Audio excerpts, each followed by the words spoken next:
नमस्कार। साँझ 6 बजे के मध्य समाचार में अपने के स्वागत है। वंदना शुरू करी अभी तक के प्रमुख समाचार से। एकीकृत माओवादी के पहल में सर्वदलीय बैठक नया बानेश्वर में रहल जारी। सहमति बगैर बजट ल्याला पर सड़क में उतरे के से प्रतिपक्षी दल सब देलक चेतावनी। जातीय आधार में देश के संघीयता तरफ धकेले के लेल चाहले से एमाले नेता रावल के कहब। इजरायल के पूर्व प्रधानमंत्री ओलमर्ट के भ्रष्टाचार के मुद्दा में ठहराल गेल दोषी। आप समाचार विस्तार से। एकीकृत नेकपा माओवादी के पहल में सर्वदलीय बैठक अभी राजधानी के नया बानेश्वर में रहल अंतर्राष्ट्रीय सम्मेलन केंद्र में जारी रहल है। बैठक में नया आर्थिक वर्ष के बजट और राजनीतिक गतिरोध लगायत के विषय में छलफल भे रहल सेहो बताल गेल है। बजट के विषय में छलफल करे के लिए आई सवेरे प्रधानमंत्री डॉक्टर बाबूराम भट्टराई बोलैले। सर्वदलीय बैठक में मुख्य दल सब कांग्रेस आ एमाले सहभागी न भेला बाद अध्यक्ष पुष्पकमल दाहाल प्रचंड के पहल में फिर सर्वदलीय बैठक बोलाल गेल है। कांग्रेस आ एमाले के नेता सबके सहमति में बैठक आह्वान कल गेल से प्रचंड बतौले अभी जारी रहल सर्वदलीय बैठक में एकीकृत माओवादी से विभाजित नेकपा माओवादी के नेता सब भी सहभागी रहल है।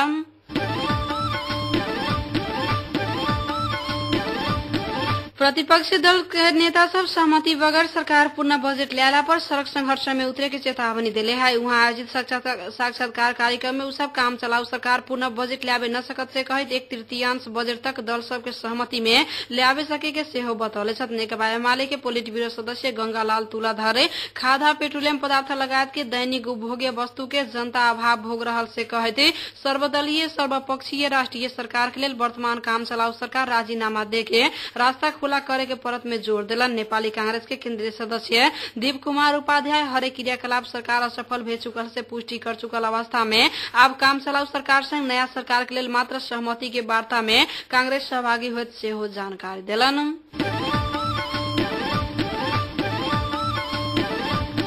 नेकपा एमाले के नेता भीम रावल जातीय आधार में नेपाल के संघीयता लागू करे के लिए चाहला के कारण ही संविधान जारी न करे संविधान सभा भंग भेल से बतौले 118 से बेसी जाति रहल नेपाल में एक वा दू जाति के नाम में राज्य विभाजन करे के लिए चाहला से ही संविधान जारी न करे संविधान सभा भंग भेला। यही अवस्था माओवादी सृजना कैले सेहो आरोप समेत लगैलन। पार्टी काम के सिलसिला में असम पहुंचल पूर्व गृह मंत्री समेत रहल रावल आई अपना माँ या पिताजी के नाम में स्थापना कैले धन शोभा रावल जिहनदार छात्र छात्रा पुरस्कार वितरण सेहो कैले छथि।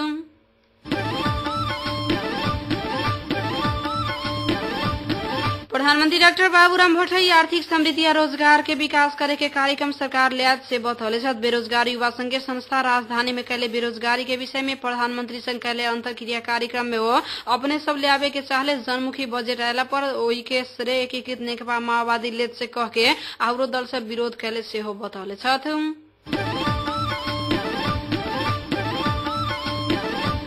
नेपाली कांग्रेस के केंद्रीय सदस्य सुजाता कोइराला नेपाल में कोनो राजतंत्र लौटे न सकत से बतौले छथि। कोइराला राजतंत्र लौटे के बाद कल्पना भी करे न सके के सेहो जिक्र कैलन। आई विराटनगर विमानस्थल में पत्रकार संग संक्षिप्त बातचीत करे थे राजतंत्र लौटत से सपना न देखे के लिए पूर्व राजा ज्ञानेन्द्र के सुझाव समेत दिलन। राजतंत्र राखे के संबंध में 7 दल आ ज्ञानेन्द्र शाह बीच कोनो लिखित समझौता न भेल से हुनकर कहब रहल है। शाह के ओना आवश्यक रूप में न बोलेला समेत कोइराला आग्रह कैले छथि।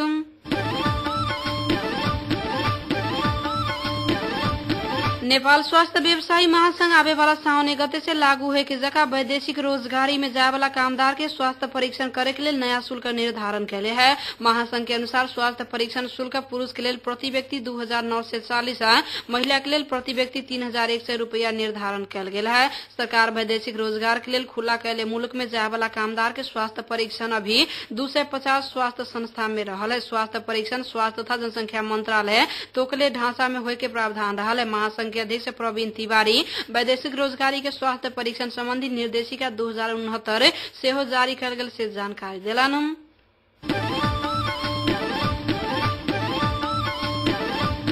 नेकपा एमाले के सचिव शंकर पोखरेल प्रधानमंत्री डॉक्टर बाबूराम भट्टराई के ही कारण पूर्व राजा ज्ञानेन्द्र शाह सक्रिय होय के चाहले से आरोप लगौले छथि। वो प्रधानमंत्री भट्टराई के बेभारा राणाशाही प्रवृत्ति के कारण पूर्व राजा ज्ञानेन्द्र जगह के उठावे के शुरू कैले सेहो जिक्र कैलन। आई प्रेस चौतारी कंचनपुर महेंद्रनगर में आयोजना कैले पत्रकार भेंटघाट कार्यक्रम में पोखरेल मुलुक संवैधानिक राजनीतिक संकट में फंसला से पूर्व राजा समेत खड़ा भेल से बतौले छथि। पोखरेल वर्तमान सरकार रहला तक सहमति होय के न भेला से तत्काल राजीनामा राजीनामा देवे के लेल प्रधानमंत्री के आग्रह समेत कैलन।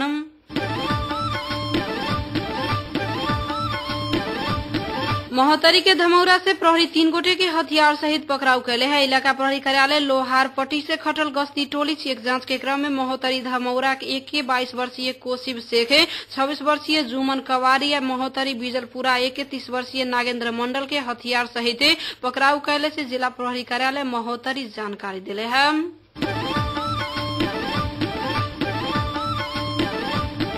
नेपाली कांग्रेस अब विदेश समाचार। इजरायल के पूर्व प्रधानमंत्री यहूद ओलमर्ट भ्रष्टाचार के मुद्दा में दोषी ठहरल छथि। इजरायल के अदालत हुनकर 2 गो भ्रष्टाचार के मुद्दा में सफाई पायला पर भी तेसर मुद्दा में दोषी ठहरल से बीबीसी बतौले है। वो मंत्री में भेला पर एक व्यापारी साथी के गलत तरीका से लाभ उठावे के लेल सहयोग कैले से आधार पुष्टि भेला पर भी यहूदी दोषी देखल गेल छथि। विदेशी भ्रमण के क्रम में झूठ बिल संबंधी मुद्दा में हुनका अदालत छूट देले से समाचार में बताल गेल है। भ्रष्टाचार के आरोप लागला बाद ऑलमोर्ट सन 2009 में पद से राजीनामा दिले हलन। ऑलमोर्ट पर गंभीर किस्म के भ्रष्टाचार के आरोप लागल रहे। सन 1993 से 2003 तक में यरूशलेम के विकास खर्च में व्यापक घोटाला कैले से बताल जाइए।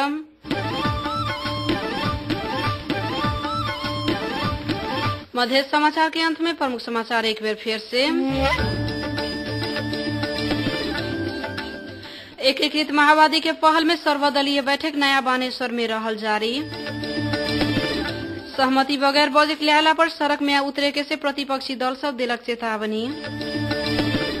जातीय आधार में देश के संघीयता तरफ धकेले के लिए चाहले से एमाले नेता रावल के कहब। इजरायल के पूर्व प्रधानमंत्री ओलमर्ट के भ्रष्टाचार के मुद्दा में ठहराल गेल दोषी। अही के संग साँझ 6 बजे के मध्य समाचार अहिठम समाप्त हुई। हम वंदना दिया जाए कि यहाँ क्या सुनते रहो रेडियो मधेश 89.3 मेगाहर्ट्ज। नमस्कार।